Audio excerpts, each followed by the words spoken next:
গাড়িটা কতদিন হলো নিয়েছো? 1.5 মাস মতো হলো। কত কিলোমিটার করিয়েছো?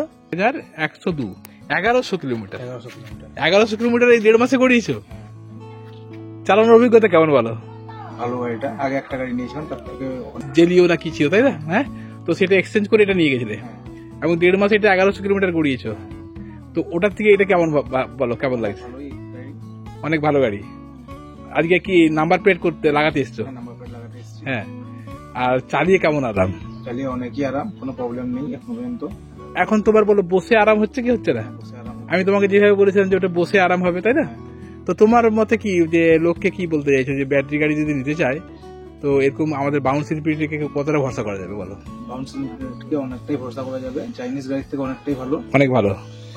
দাম অনুপাতে একটু বেশি পড়লেও কোনটা নেওয়া উচিত মনে করবে? দাম অনুপাতে একটু বেশি বললেও এই গাড়িটা অনেকটাই ভালো।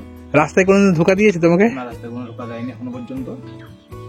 পেট্রোলের থেকে ভালো একটু স্পিড আছে। হ্যাঁ, তুমি তো ইয়াং ছেলে, তো ইয়াং লোকেদের কি বলবে, ইয়াং ছেলেদের কি? এটা অবশ্যই নেওয়া যেতে পারে। তো বুঝতেই পারছেন বাউন্স ইনফিনিটির এগুলো আমরা প্রত্যেকদিন কিন্তু ইউজারদের রিভিউ নিচ্ছি। এই ভাই আজকে আমাদের কাছে 1.5 মাস আগে নিয়েছিল, তো আজকে নাম্বার প্লেট লাগাতে এসছে। তো আমরা যারা ইউজার তাদের রিভিউ দিচ্ছি যাতে আপনারা বুঝতে পারেন